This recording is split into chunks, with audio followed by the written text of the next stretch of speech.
Welcome to Season 3 of the Strange, Rare, and Peculiar podcast, a place where we explore the past, present, and future of homeopathy from the perspective of a couple of insiders who have been around the homeo block a couple of times. Homeo block?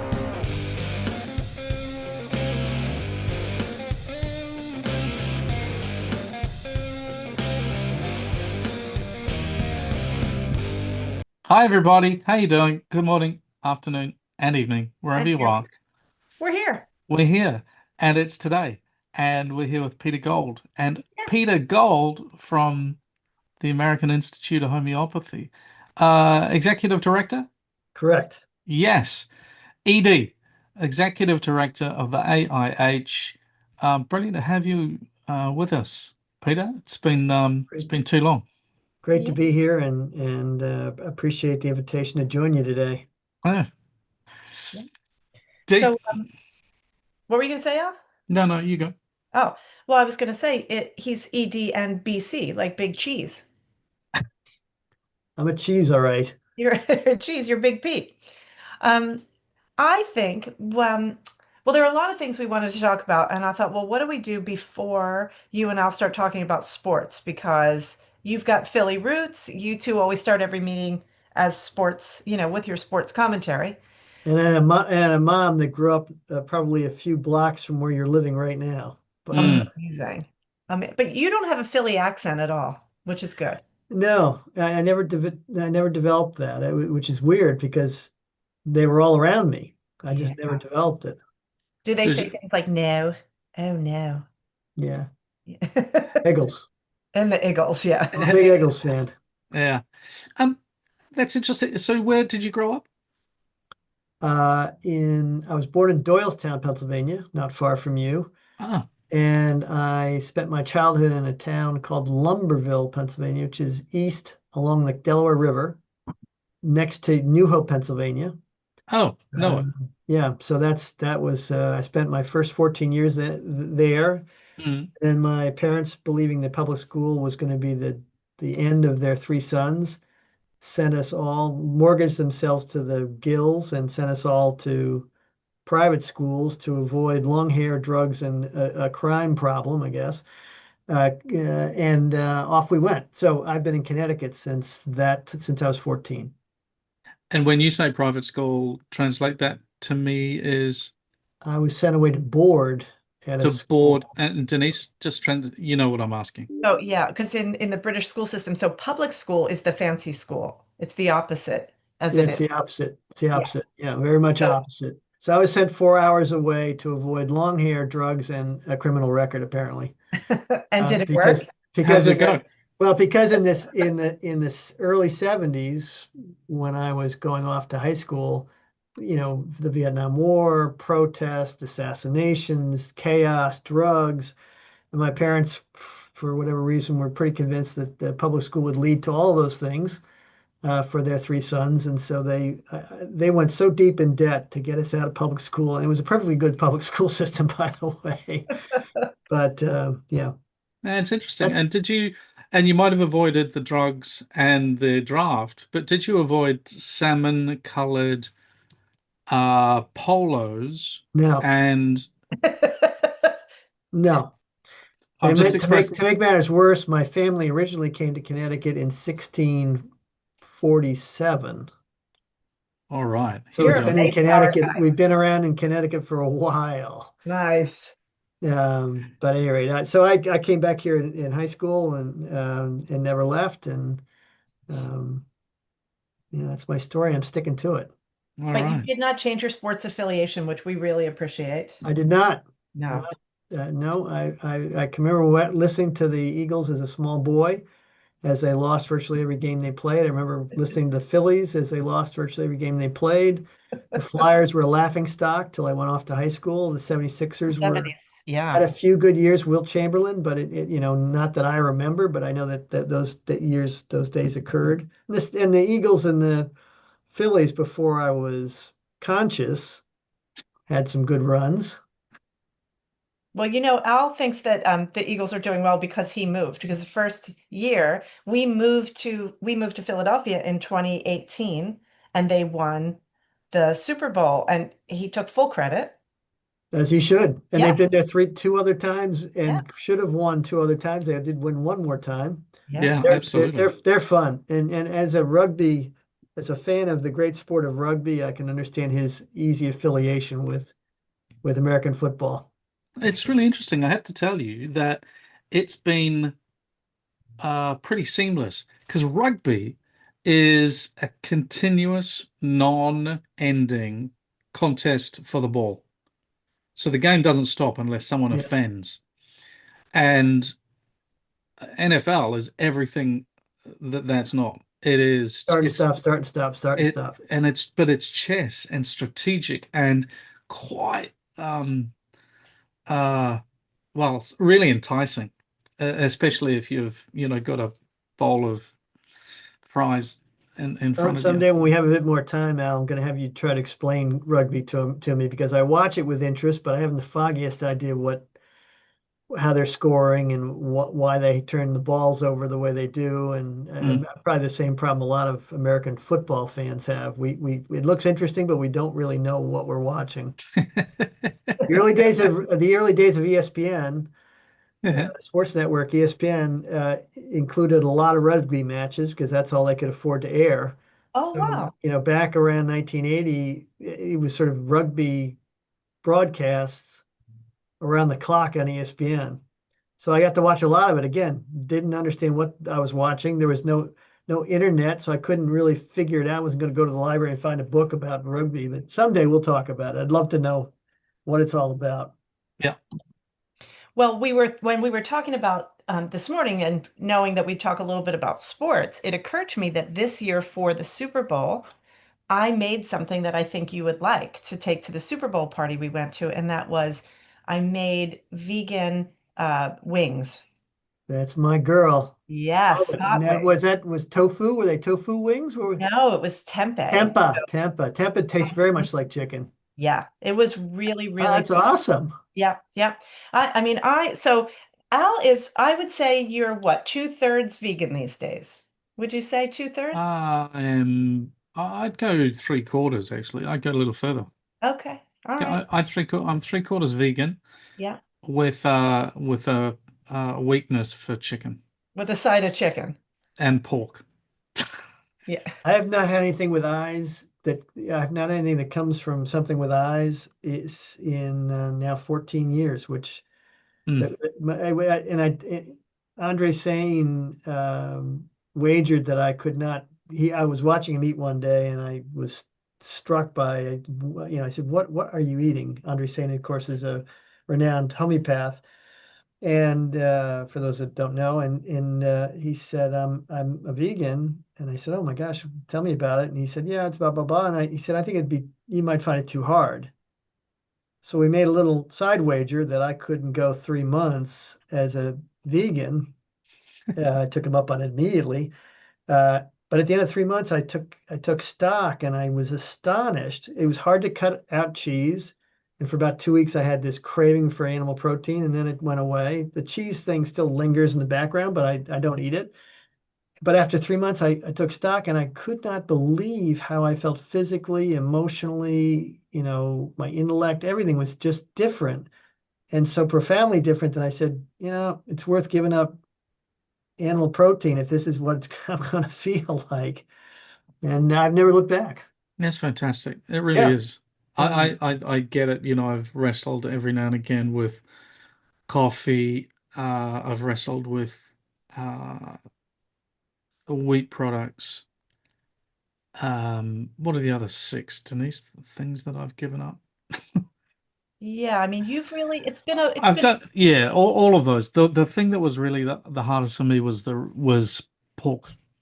I didn't realize my attachment to it. It was really strong. Yeah, for me, it's just cheese. And I got through it. And now there are vegan cheeses made from things like cashews, yeah, which they've developed. They're really quite good and eerily like the real thing. So yeah, you can even now survive if you're a cheese lover as a vegan because you have those options. Hmm. yeah, totally. I don't know if you know if we've ever talked about this. I'm trained as a vegan chef. Is that right? Are you a Uh-huh. vegan yourself? I have been in. If I wasn't around, she would absolutely be a vegan. Yeah, I Mm. don't. Yeah, I haven't really had much Wow. in the way. Yeah, I don't really need it. I don't really care for it. And because Al sort of entered my life in a very carnivorous way, I've kind of made concessions along the way, but I don't really do any dairy and things like that. But I was think anyway, so when we were talking about it today, I have a new vegan love, and that is pum fu. Because I don't like processed things. Have you had pum fu? No. Change Okay, your life. it is the best. So they have a quote unquote sausage pum fu. It's made from pumpkin seeds. So I get like pumpkin seeds and then fu like tofu. But And you it's get, where do you buy it? they have it at our food co-op, but they probably have it at like a Whole Foods or Sprouts or whatever. It comes in these little Um, packages and so what I've been doing is I make so it comes in like probably like an 8 ounce package. And then I'll do half that and half sprouted lentils, like with onion and garlic and everything. It is so good. And that just like sounds taucos, that kind of thing. sounds amazing. Yeah, How do delicious. you spell the food part? The FU, pub I I think get. Pumfu, I think it is. Pumfu. That's it. Yeah. It's really delicious. I'm gonna, and when I'm done with this wonderful podcast, I'm going to Whole Foods. Yeah. I'm finding myself some pum fu in a hurry. Oh my gosh. And mixed with lentils. I mean, it's so Wow. good. Yeah, it's really good. Anyway, all right. I knew we had things that we had to definitely discuss. We'll have more vegan conversation because it's really, I mean, it is it's I always say to Al, I cook animal products, I don't care whatever, but I feel most creative in my cooking when it's something vegan because it's a creation as opposed to just a making something that Yeah. everybody is Yeah. so, Just used to. cooking something as opposed to Yeah. creating something. Yeah. Yeah.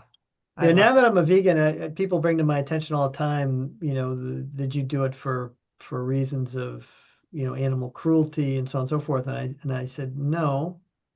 But now that you mention it, commercial agriculture and the way the animals are treated before they're slaughtered is an abomination Mm. and a commentary on I don't know, it's ugly and something needs to be done about that. But that's a subject for another day. the biggest struggle for me is because I cannot tolerate gluten. And so when I have to make a choice, I think part of why I kind of don't go all the way and say, yeah, I'm vegan and I'm not, and I'm going to make a commitment to it is that there are times when I'm somewhere and there's nothing that I can eat. We had it happen recently, and yeah, it's a struggle if you've got a couple of, if gluten is excluded and then you're left with whatever, sometimes it's If so, you're left without gluten and you have to go to a restaurant to eat a meal and you're a vegan, it's a yeah, tough row, that's no it. doubt about it. Yeah. Yeah. Anyway, let's get to the stuff. We'll keep talking about this. This is a fun thing. But we have the reason that we have Peter here today, because we talk to Peter whenever we have other meetings, we have the same conversation happens. But is because Peter's been organizing the upcoming conference for the AIH, and we are so excited about this conference, and we just want everybody to know about it because it's really groundbreaking. Can you just give an overview for everybody about this? Absolutely. Yeah, but definitely. First of all, thank you, both of you, for agreeing to present at the conference. We're very excited to have both of you there. Al's going to be talking about one topic which we'll get to. Denise is going to be discussing chronic disease and homeopathy. I mean, there's some really good things that are going to come from your conversations, but this is a collaborative conference at a major US allopathic institution, Yukon Health, Farmington, Connecticut. And it's a collaborative effort between the Cato Lorenzen Institute for Regenerative Engineering and the Department of Orthopedics and Sports Medicine at Yukon Health, as well as the American Institute of Homeopathy, the Faculty of Homeopathy, the Homeopathic Academy of Naturopathic Physicians, and others. And our goal here is to pull together some of the top researchers in this field from around the world to present their findings, their topics, before an audience that will include large numbers of folks from UConn Health and others. The event will feature leading research scientists that are discussing basic science, with the sort of the fundamental, what's the essence of the fundamental parts, what is it that makes up a homeopathic medicine? There'll be folks talking about preclinical research that looks at a variety of models with some really fascinating findings. There'll be clinical research discussed, and I can go through some of the topics that will come up. But some of the names that are coming to this conference are truly giants in the field of research in integrative medicine, and we're excited to have them there. We're also excited that the Academy of Integrative Health and Medicine is involved. Two of the four naturopathic colleges are sponsors. We hope we get a third. We think we'll get a third of the three of the four. We're in conversations with other groups affiliated with the Academy of Integrative Health and Medicine, trying to draw as many folks to the table as we can to hear about the evidence for homeopathy. And the dates, by the way, because I don't forget that, are October 17th through the 19th. It is at UConn Health, as I said, in Farmington, Connecticut. And it's going to be a live conference with real human beings. Correct. Yeah. Live conference, real human beings. We will have a couple of virtual presenters, but the lion's share, at great expense, are going to be in person, presenting the data that I described before. And then this is why is this conference important? People think, well, research is nice, but for 200 years, the claim has been made that homeopathy is implausible, therefore impossible. And Yeah. we're finally getting past the stage, does it work, to how does it work? And that's a really important, tipping point for homeopathy. And but it's not just about the research per se. We're going to be, we have invited members of Congress, members of the regulatory community here in the United States. We invited HHS, the FDA, NIH, NCCIH, which is the branch of NIH that looks at complementary therapies. As I mentioned, I believe legislators, members of the U.S. Senate and House are invited. We know of at least one U.S. senator that will be there. So it's a chance to help folks learn about the value of homeopathy, perhaps change some views on how it needs to be treated, managed. It should certainly enhance the chances for legislation to give homeopathy a final legal framework under which to operate.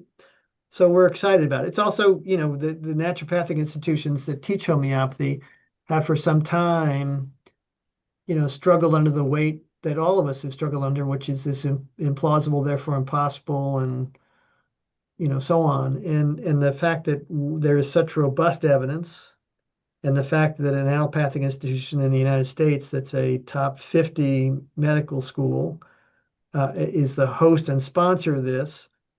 The Cato Lorenzen Institute for Regenerative Engineering is internationally renowned. They're one of our hosts and sponsors. The fact that is the case, I think, lends itself to, it helps us support the naturopathic institutions that are trying to teach the next generation of homeopaths. So there's a lot here. I'm not even touching everything, but the fact is, I think the thorough knowledge of current research in the field enhances the standing of anyone who's practicing it. And it's one of our goals is to get that out into the community so folks understand there is very solid research, some of which you all have done, by the way. You both are deeply involved in research and have made major contributions to it, which is why we're happy to have you join us. It's such a big deal. I mean, I hope that people who are listening really can get this. Like, everybody just stop for a second, put down your tea, and think about the fact that this conference is at UConn. I mean, like, being for being seen means so much to people. We think about how people come to the homeopath and they say, I felt for the first time, I've come to someone with a, complex set of issues and they heard me, they saw me. And that it's one of the things that people feed back to the homeopath all the time. They feel seen. Imagine, like, take that and then blow it up to the whole profession. It's like, it's kind of the corollary, right? Is being seen. And Peter, I have to say because this is the second one, and when we went last time, so not this in 2023 it was, right? When we pulled up in front of UConn, we were unloading our stuff for our booth. Al and I we had this moment where we stopped. We were like, this is unreal. This is unreal. We're walking into this major medical institution with homeopathy stuff and presenting in that space and having the medical docs there. I mean, that was such And that had never happened in US history before that moment. No, no. no, no. It's really important because usually the experience for professional homeopaths and naturopathic homeopaths as well, to an extent, is that you're pulling up to a hotel or you're pulling up to a conference center. Or back in the old days, the bad old days in New Zealand, you'd be pulling up to a campground or something. And that's where we would meet, and that I remember that, Denise. It's really interesting you brought that up, but that was like a pinch me on the, I don't know, Yeah. bump moment that uh, this is something. And that last conference was really something as well. It was a, and we've been on the inside of this for forever, but seeking legitimacy, and and raising the bar and creating something that you're not cringing about, and keeping your head down because you might have something important to say, but you're still listening to what's going on in the next room. And there's a whole lot of things that have gone on in homeopathy conferences, just the endless cycle of expert opinion, my opinion on this matter, just made Speculative, it, speculative. Yeah. yeah, just Yeah. made it really tough for a couple of decades. Personally, for me, I Yeah. was really afraid to darken the door of some of those conferences, but that was really special. And I So, think, you'd have to have lived under a rock not to recognize that there had been a concerted campaign really since around 2005, and a fateful Lancet editorial. yeah. There'd been a concerted campaign to try to demolish homeopathy, strip it of its legitimacy, and push it off the stage. And look, what are the reasons for that? One of the reasons for that is the one I started with. It seems implausible, therefore it's impossible, therefore we're wasting our time. And folks in medicine don't like to embarrass themselves. Well, It'd be fair to say. that's a really well made point, and also I was really surprised to read about the ethical critique about researching homeopathy, which I was really, really surprised to read about. In other words, Talk about that. Explain that for Yeah. everybody. yeah, it was it's a corner of the world of ethics, the field of ethics, that talks about it being unethical to investigate, let's call it the pseudoscientific corners of what's poorly known, and to add legitimacy to them. But it's also more about the marshalling of resources, human resources, financial resources. I believe the paper was written by a guy, Frankenstein. I don't know. Would have been it's a Frank with a something. Dr. David Levy in Australia, um, wrote a beautiful response back to those ethical critiques of homeopathy research and homeopathy and the practice of homeopathy in particular. But yeah, that's back in the day in a bit of a cul-de-sac. But I've had conversations with reporters, medical reporters from Time Magazine, Newsweek, U.S. News and World Report over the years, among others. And one of the things I try to point out to them is that hundreds of thousands of physicians use homeopathy around the world. Now we know about and your listeners may or may not know about, the travails of homeopathy in the United States. The American Institute of Homeopathy was formed in 1844 during a golden age for homeopathy, where homeopaths were knocking down some of the most serious epidemic diseases, saving entire, communities from these virulent outbreaks that were killing people by the thousands. And the allopaths could see that there was a successful competitor. Allopathic practices were suffering. They began to organize. In 1847, the AMA was formed, and the founders of the AMA, in their correspondence, talk about needing to stop their economic rivals, the homeopaths. So, in a lot of ways, it's never been about the science of homeopathy, the science behind it. It's been, a competitive economic struggle. It doesn't need to be. Yeah. We can work adjunctively. We can work together. We've Yeah. got and that gets to the point of this conference. There's now a planetary health problem. Yep. Okay, we're poisoning the environment in which we live in, and it's damaging all the living systems on it, from the macroorganisms to the microorganisms, and our microbiome, which is, I frequently ask this question, how many human cells are in a human body? About 10 trillion. How many other cells, bacterial, fungal, etc.? 100 trillion. We're laughing because I have like a whole thing in my talk where I go into that, into looking at the microbial domination within a system and how Right. when we tip, right, yeah. Oh yeah. Without those microbes, Yeah. we're dead, really. Yeah. I mean, without them, we have no, their ability to command and control all the systems, the nervous system, um, key enzymes and uh, um, yeah, I lost the word I'm looking for, but they really are a command and control center that Yeah. without this microbiome, we'd suffer horribly. We wouldn't survive. But we're doing things in our environment, including using medical treatments that did greatly disrupt the microbiome, create a state called dysbiosis. And in dysbiosis, you've got a malfunction of that microbiome that's going to have neurological effects, digestive effects, all kinds of things, that flow from that, endocrine, impact and so on. The homeopathy is a wonderful opportunity. It gives medicine a wonderful opportunity to reduce the toxic load on the human microbiome, but also reduce the toxic load on the planet. Chemical agriculture. You want to It's do the created a talk with bounty me? at a great cost. We need to do the talk together because Al's cracking up. He's heard the talk that I'm doing in October is an amalgam of some of these talks that I've given, and you've basically talked through three of my slides.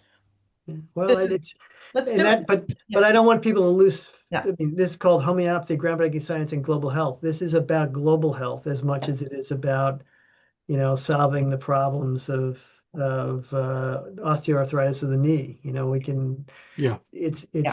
We're confronting the 9,000 pound elephant in the room, which is, if we don't change some of the things we're doing, to this planet, some of the tools we're using to manage health, to manage agriculture, we're it's not the outcome's not going to be a good one. And so what we're trying to do is say to folks that are doing other things, come and listen, because we have some tools that we think will benefit all of Yeah. us, Yeah. and improve your outcomes, while also improving, planetary health. So in that vein, we're talking to folks in agriculture. We're talking to people at Jackson Labs.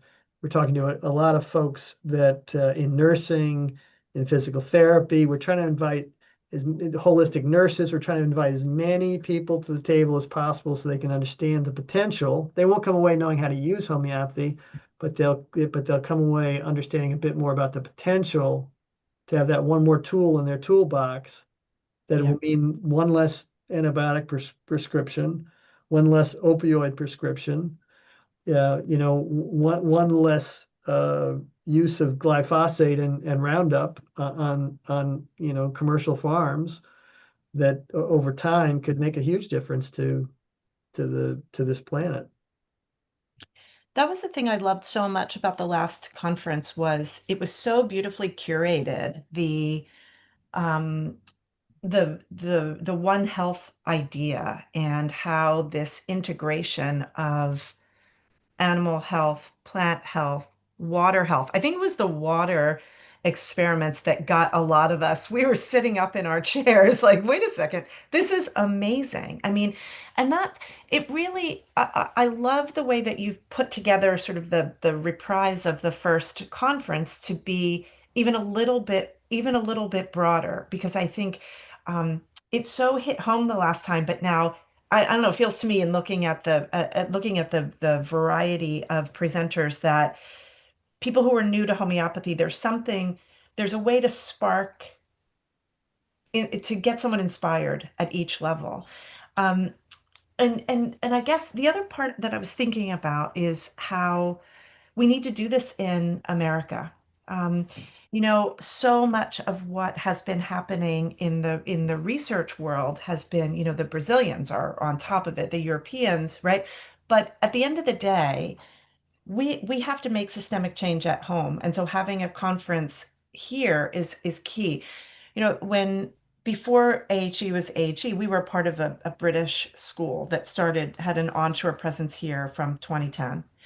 And I was just a teacher there for the first 3 years. And they had an investor who didn't really care about the future of American homeopathy. He wanted a return on investment.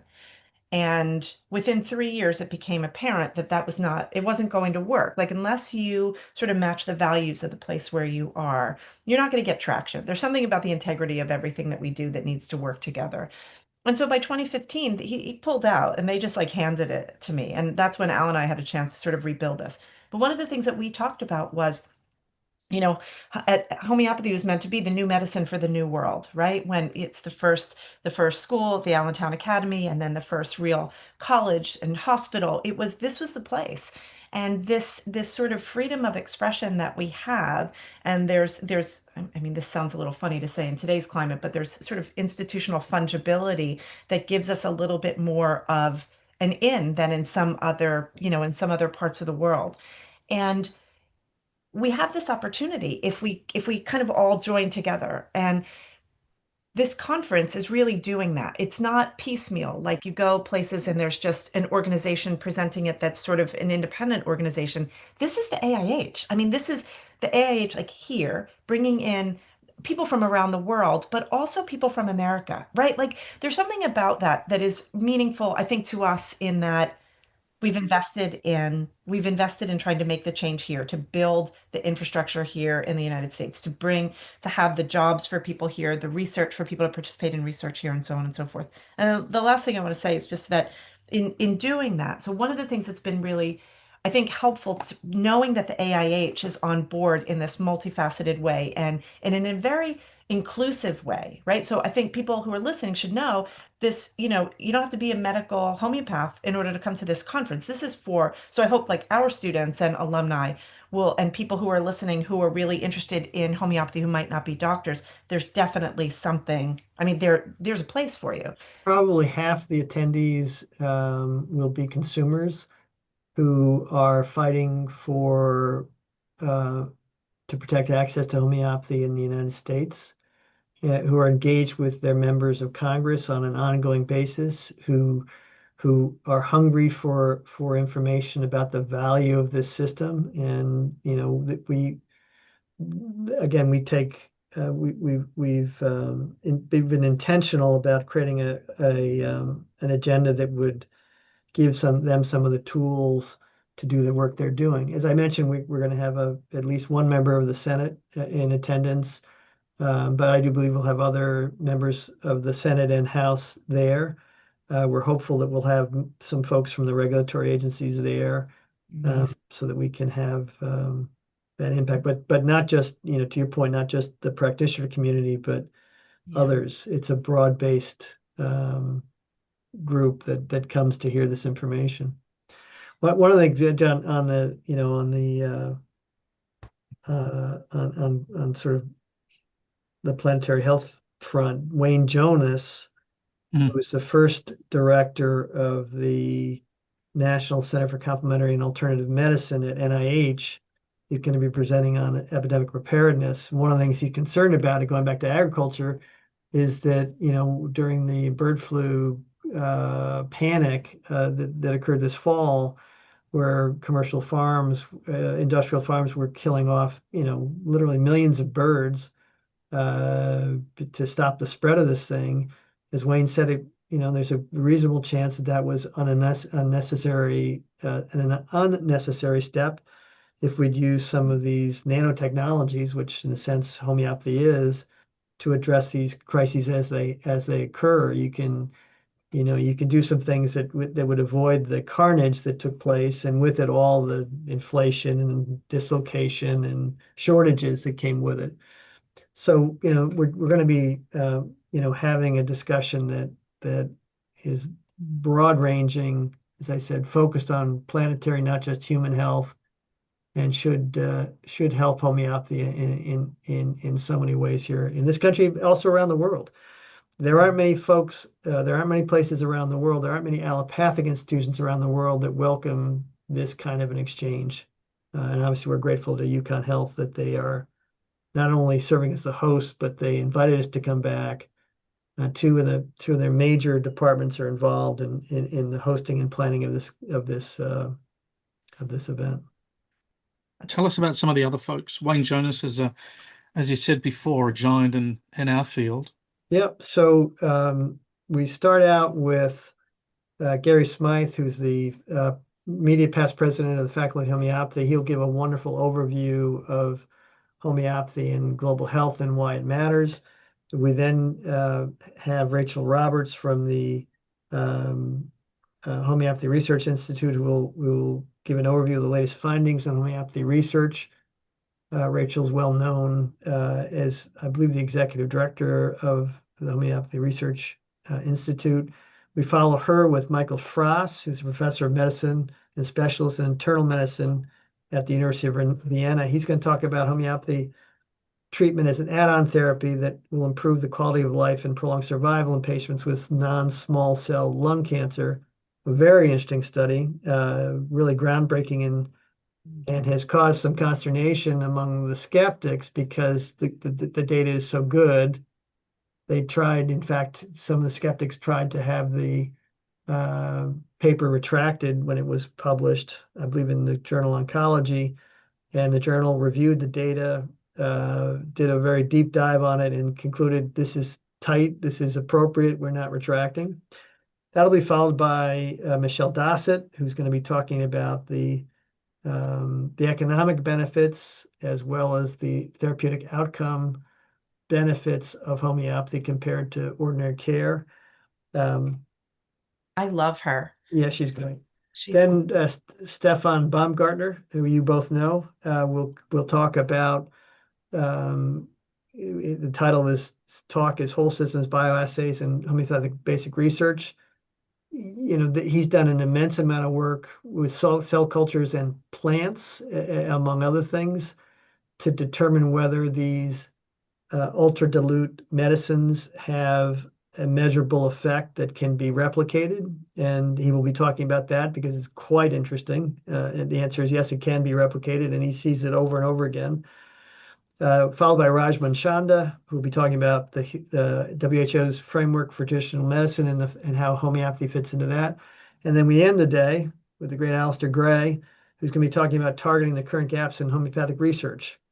And Al, you can talk briefly about that, but I'll quickly run through the others. Harold Homre, starting Saturday morning, is going to talk about his systematic review of meta-analysis that was published recently that is quite interesting.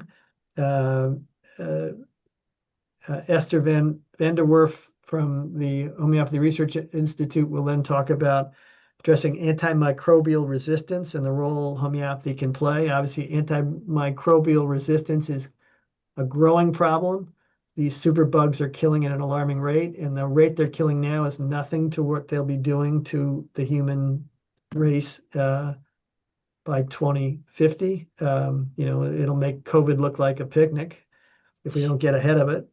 And then we start to focus in on pain management, orthopedics for a period of time with Gary Smythe again talking about the studies in pain management. Dr. Juan Carlos Gamba will then actually present some cases, really complex cases in orthopedics that he's treated successfully that should be very interesting to the audience. There's a knee and hip pain study, individualized homeopathic medicine versus placebo and pain management of knee and hip osteoarthritis.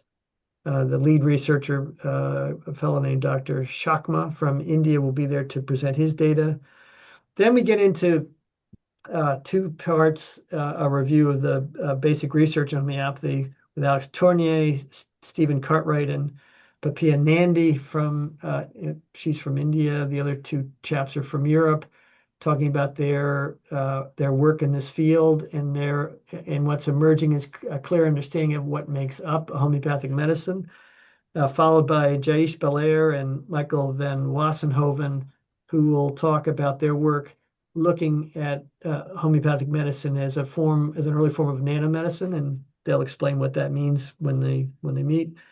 Leonie Bonamin, who's a doctor of veterinary medicine, will talk about homeopathy's impact on One Health and sustainable development and the goals of the UN. Paul Hirsky will talk about contributions to homeopathy's contributions to modern clinical trials. Menachem Oberbaum, this one's a particularly interesting one to me. He's an Israeli researcher and clinician from Israel. He will look at homeopathy versus conventional care in children during the first 24 months of life, comparing a group that was treated homeopathically and comparing their health outcomes to those who were treated conventionally. And the data on that is quite interesting as well. Finally, on Sunday, we will begin to wrap up with Lee Kane, who's the current president of the Faculty of Homeopathy. He'll talk about homeopathy utilization around the world. It'll surprise some people to know just how vibrant homeopathy is outside the United States. And I think it'll be encouraging to some of our homeopathy curious audience to know that, for instance, in France, 95% of pediatricians, 95% of GPs use homeopathy in their practices, dermatologists and so on. It's a very common tool for doctors in Western Europe. Again, not yet here in this country. We'll then move to Elio Rossi. Dr. Rossi is in the public health system service of Tuscany, and he'll talk about the integration of homeopathy into public health in the Tuscany region. Again, very fascinating information. Ron Whitmont will follow with a discussion of the microbiome of interest to both you and me, Denise.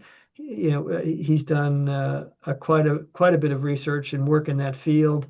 He'll be discussing homeopathic treatment of acute injuries, different paradigms, different results.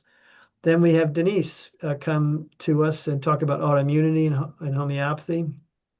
I misspoke before, but again, if you guys would take a moment and just talk about your two topics. And then the final one, we end with epidemic preparedness, a possible role for homeopathy with Wayne Jonas and John Ives. Both of them are distinguished members of the scientific community who've done a lot of work in this field, and that'll make for a very strong finish. So that's our lineup. I'd love to, if you all want to take a moment, Al, talk about what you're going to be addressing, and Denise, what you're going to talk about. I think that'd be useful for folks as well. Yeah, for sure. Dee, I'll go first if that's all right.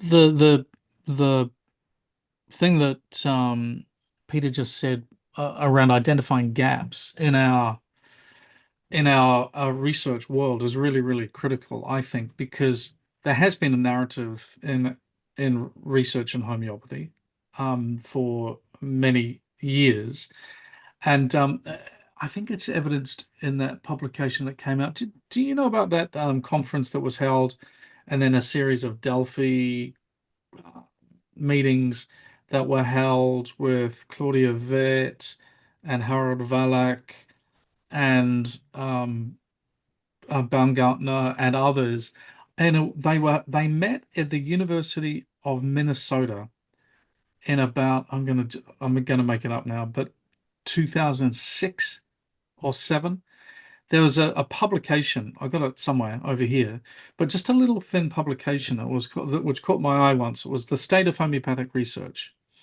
and it was the publication that came from, or the proceedings that came from that conference. And in it, I just saw a chapter really grab my attention about strategic directions. That's the one. It's the one you got there. Yeah, that's it. Yeah, that's it. Can you Yeah, see it? yeah, new directions in homeopathy research. And there's a chapter at the end of it on what direction, what's going to happen when we come back together in 10 years' time. What would we have achieved? I think that's an amazing question to ask. But it was really interesting because what who was there and who wasn't there? And of course, who wasn't there? Leonie Bonneman wasn't there. There was no talk of water research. There was no talk about any of the things that you've been speaking about. The focus was on, oh, in 10 years' time, we'll understand the mechanism of action. And I get how critical that is to pharmacists that want to sell product, and to chemists that want those questions answered, and physicists and some other folks. But I've been very much influenced in a different direction. And my PhD is in the field of public health. And in the field of public health, as become incredibly clear to me, is no one cares about how does it work. They care, does it work? And if they care, does it work? How much is it going to cost? Show me. And put it on a spreadsheet so I can show my boss. And it became very, very clear to me going through the grind of, the process of publications and that process, that the mechanism of action, fundamental science part of what we do, just the volume went down on it for me personally, right? The how does it work became much less interesting to me. To it works, therefore let's investigate these corners of it. Now, in doing so, when I started to think about that, what I realized is that there was a whole world of clinical practice, which is massively under-researched. And so the point that I was trying to make, joining those two dots, is that in that book, there was no mention of practice-based research. There was no mention of, there's certainly mention of clinical trials and clinical studies and named conditions, and how important it is to be able to fill those gaps.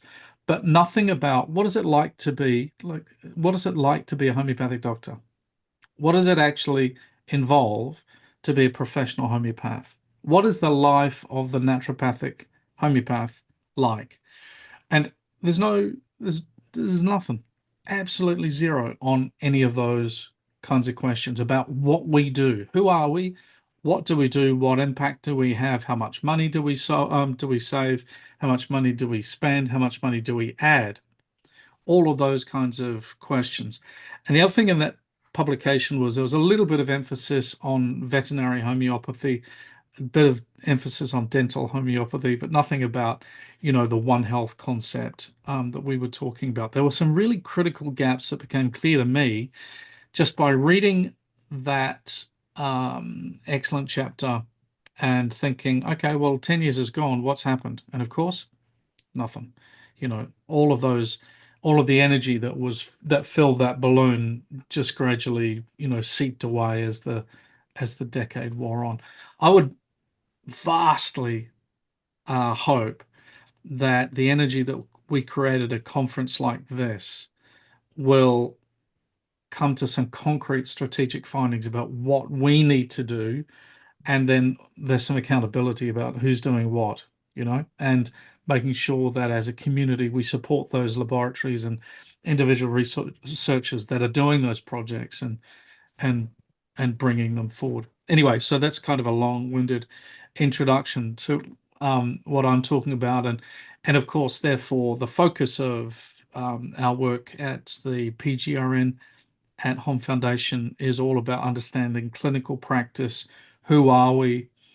Is there a little nugget you can share that will wet our whistle for what's to come in October? A nugget from the research that we all would that would get our attention, would lead us Yeah. to want to hear more.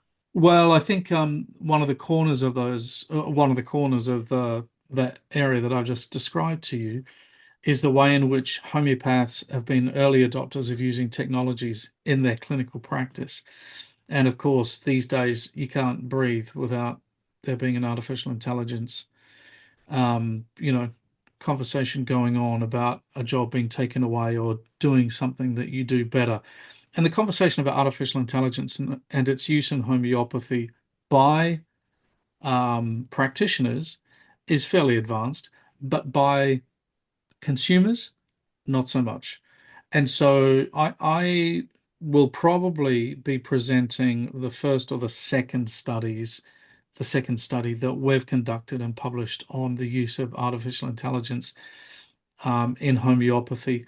And really, I can tell you what um, the take-home message is immediately that it's not so flash. The use of AI to replace a skilled listening human being are not in any way achieving parity or anything better than, well, at the moment, I think the magic number is about 17% overlap in what an artificial intelligence um, uh, conclusion would come to as a clinical intervention in replacement for the human being.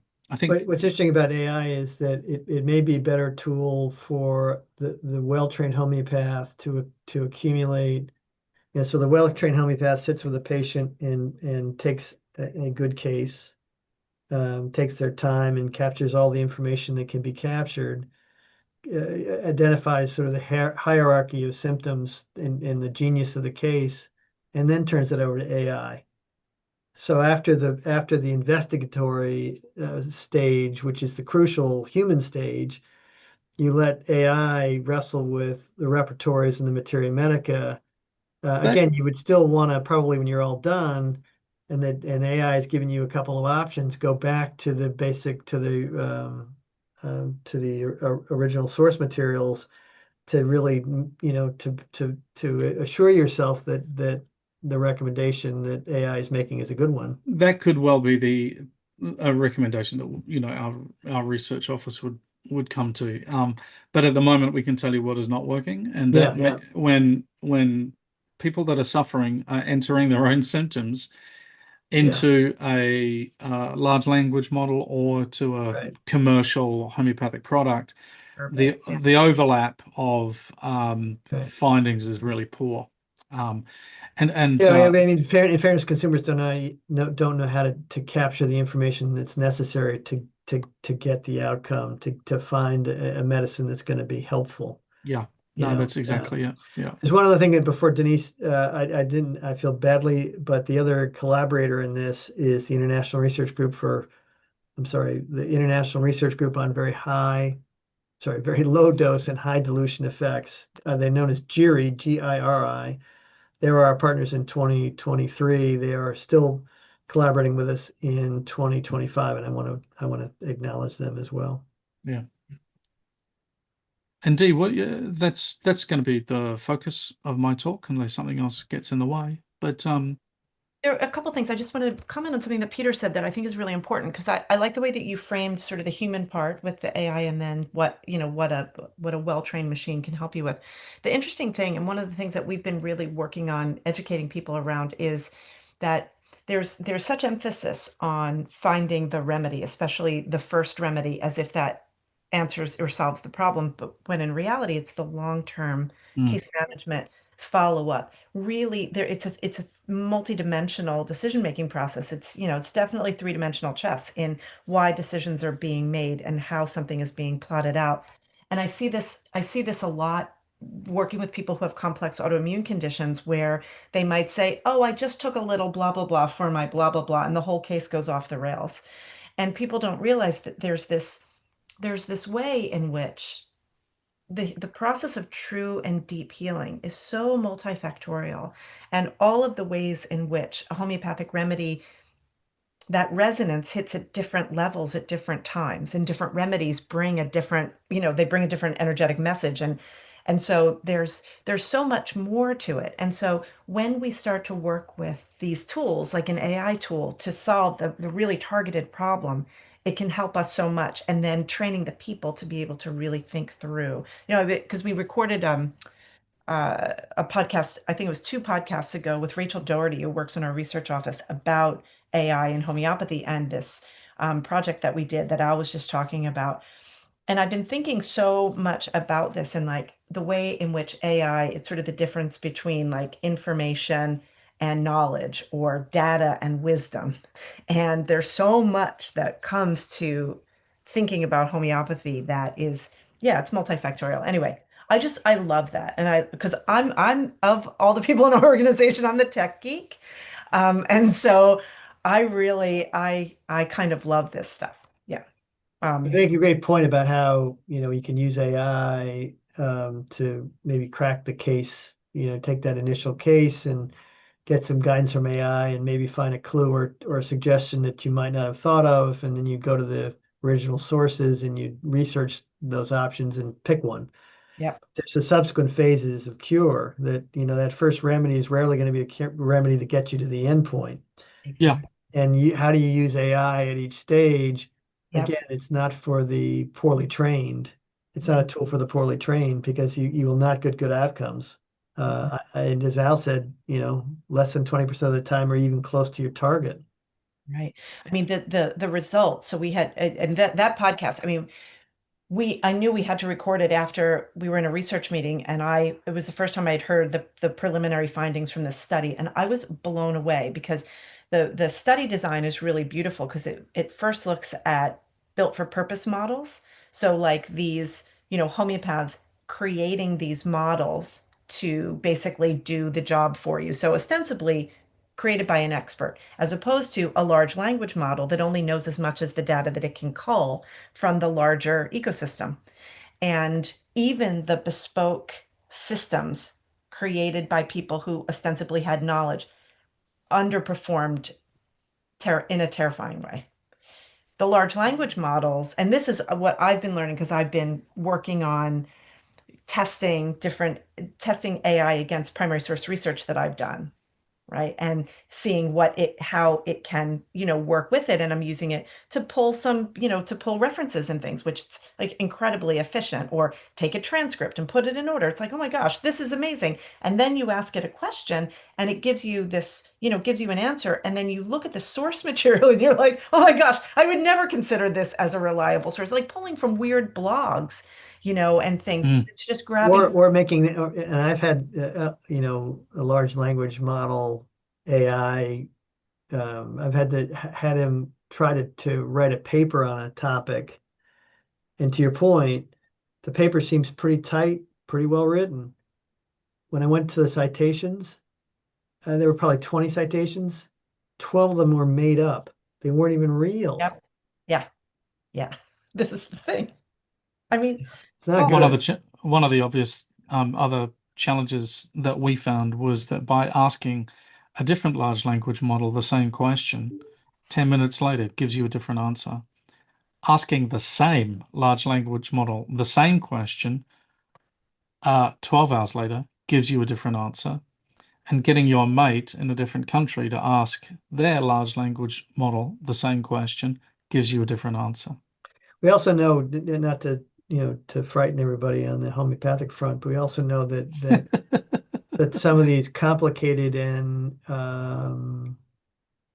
fraught topics, homeopathy being one of them, are curated by humans to some degree. right. And the early results from AI on homeopathy were robustly positive before they had tinkered with the AI, before they'd curated the content, taught the machine.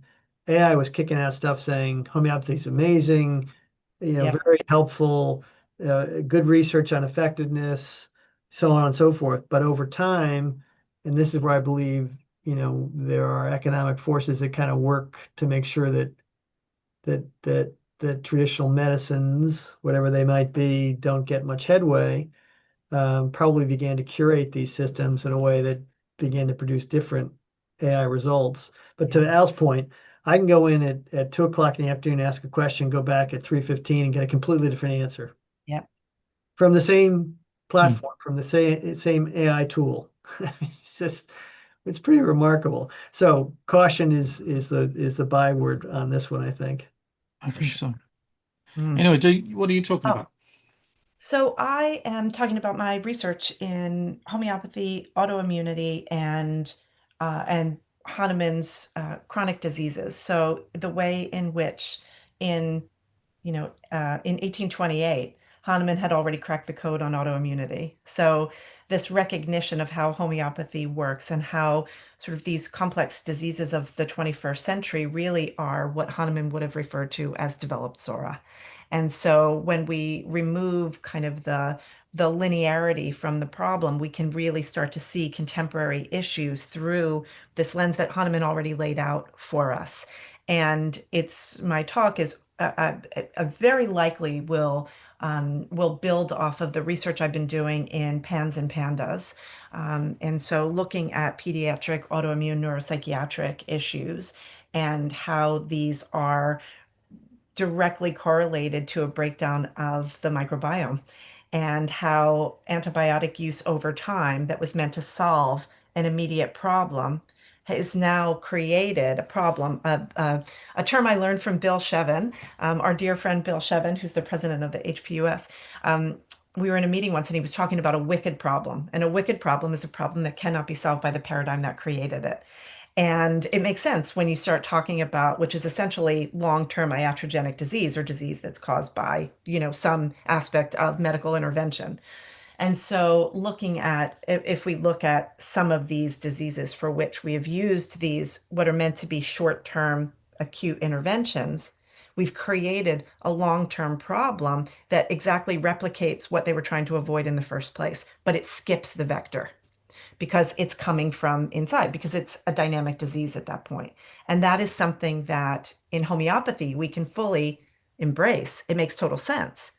But if you look at it through the allopathic model, it's a head scratcher. And it's a head scratcher not just because they don't see the paradigm in the way that we do, but because the entire system has been built around treating end stage pathology. It's a necrotic system. It's built on the dead stuff, as opposed to looking at where the root is. And if you've got a multisystemic problem, then who's in charge? And it just becomes a cluster. And so that's kind of the basis of the talk. And I've To yeah, your last point about the unwanted effects of ordinary treatments, one of the things that Ron Whitman will talk about and has researched extensively is the research that's been done on, I think, well over 1,000 common medications and then their impact on the organisms that are not human cells, on the microbiome.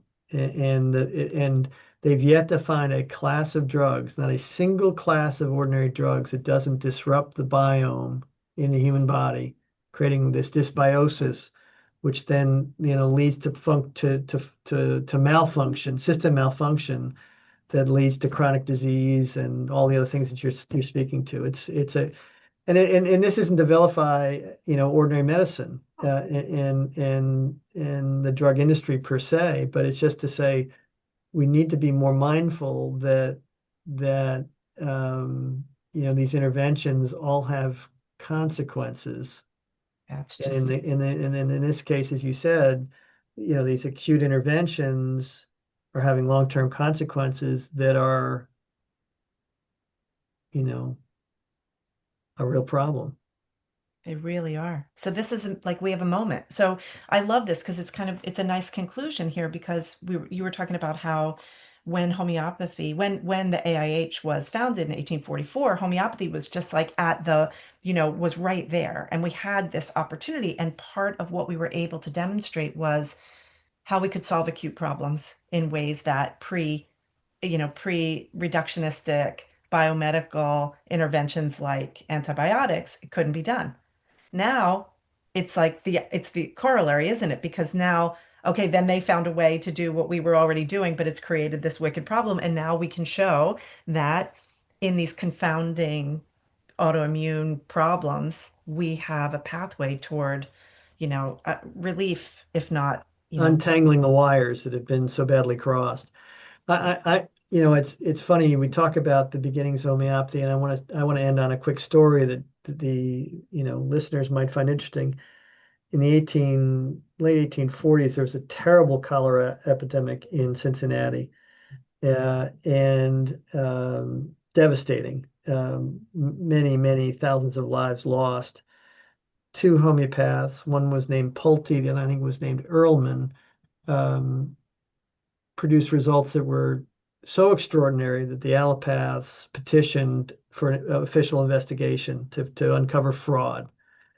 And Alfonso Taft, the president, the father of the future president of the United States, was a sitting judge and was selected to adjudicate the matter and investigate it. And they literally they took the case records of the two homeopaths and they went house to house to house to house throughout Cincinnati to verify that in fact cholera had been in the house, that they'd been treated by these two physicians, and the outcome as described by the physicians.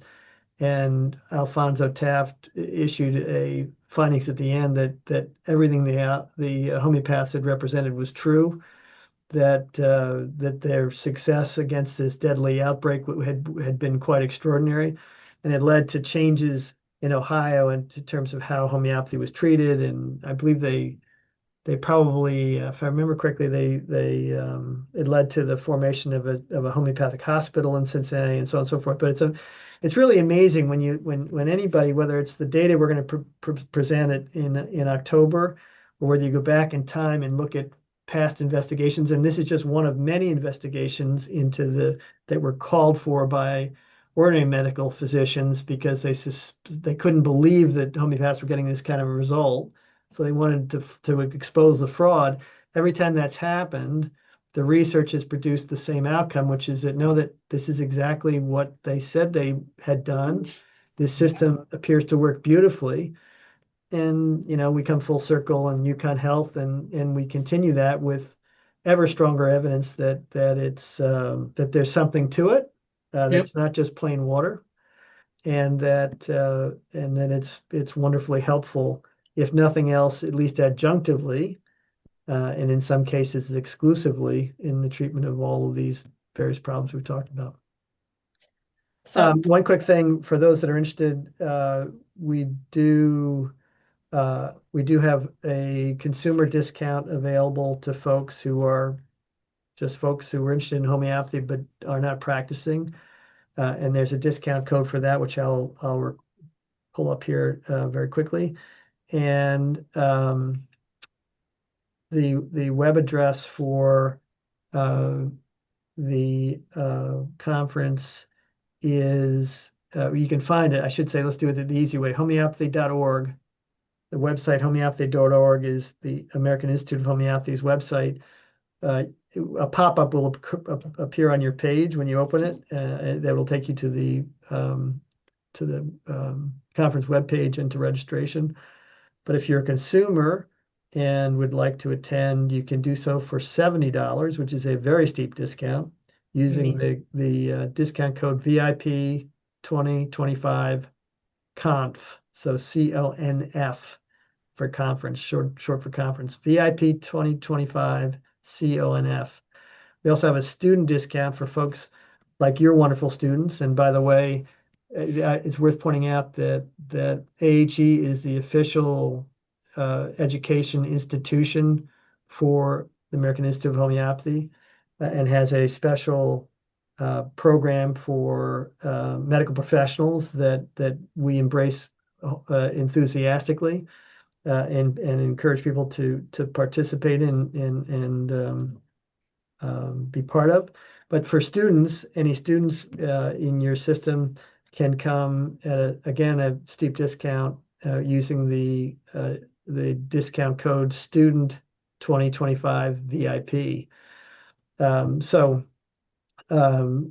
Student 2025 VIP for students, VIP 2025 conf for consumers. And we put it welcome. in the show notes for everybody too, so that we'll Yeah. put the URL and we'll put the Yeah. code in the show notes. Great. And just for clarity, homeopathyyusa.org is the American Institute of Homeopathy. Correct. Because homeopathy.org sends you to NASH. Mm. Yes, it's Different. homeopathyusa.org. Yeah. And as I said, you'll see under education, you'll if you looked at the menu across the top of the page under education, it says conferences and seminars, and another sub menu drops, and there you'll see the conference. But a pop-up also shows up on the page when you land on the website, so you really can't miss it once you get there. Fantastic. Now, two last things. One is that when you were talking about pult and that whole, and we always we ask each other all the time, pult, pulte? I'm glad to hear you say it. I need to hear other people say it out loud. Anyway, whoever's looking to do a PhD, this is a fantasy PhD of mine, is to look at that event and the cholera hospital in the UK where they Yes. 86 all of the records. Somebody has to do this in, somebody has to do it in a research institution. I had to make a choice. That was on my list. And I kind of, yeah. Anyway, so that's something. And then the last thing is, Well, the House of Commons, so the study you're talking about, the House of Commons, the records were missing, and the House of Commons said, what, here are the results of the cholera epidemic, but there's no homeopathic records. How did that happen? And yeah, they forced them to go back and try and get the data added. yeah, And again, there was much consternation among the ordinary docs because the homeopaths were crushing it. yeah, yeah. That's exactly it. It's because it's our time now. It wasn't our time. You know that what is it? There's nothing more powerful than an idea whose time has come, Yeah. right? Victor Hugo. And I think it wasn't our time. The development of medicine as we know it, there are things that had to happen. And I think now we're at that point. We're at the point where I think we have the potential. But can I just tell you, I mean, so we speak at a lot of conferences. But coming right before Wayne Jonas, so sandwiched between Ron Whitman and Wayne Jonas, I feel like I might have a heart attack. No, you're going to do wonderfully well. Yeah. We're looking forward to it, as well as to Al's presentation on Friday. It's going to be a great conference, Really, um, and we're so happy that you guys can both be with us to present. what a beautiful time to be in Connecticut in October. Ah, That's yeah. for sure. You Al's can't pick a better time or a better place. We're on a hilltop birthday. in October, overlooking the beautiful, colors of autumn, and hearing all of this great information shared by some of the best researchers in the world. I'll And be there. Can't wait. You will be. We're you'll be a grateful. freshly minted birthday boy October birthday? Uh-huh. Well, Actually, while we're there. while we're there. dump you in a vat of ice cream or something when you come. Vegan ice cream, Yes. coconut based. Oh, Peter, Yeah. thank you so much for Thank you spending this both. time I with us. appreciate the time and the chance to talk about it. Absolutely. Yeah, Absolutely. yeah, yeah. Brilliant. Really good to cover all of that ground. And yeah, great to see you. All Great to right, see you too. everybody. Take care, Thanks. everybody. Bye-bye. Thank All you. right. Ciao, ciao. Dreaming of becoming a homeopath, but you need a little more time to make it happen? The Academy of Homeopathy Education's part-time program gives a bit more flexibility to study. It's a 4-year journey designed to fit into your real and busy life. Learn more at ahe.online. You know about arnica. You've helped with a cough before. But what happens when your go-to remedies stop working? When symptoms move, change shape, or just don't make sense anymore? That's when it's time to get help from someone trained. At Homeopathy Help Now, you get real homeopathic care with student practitioners supervised by certified professionals. It's thoughtful, safe, and affordable. Visit homeopathyhelpnow.com to request a consultation today.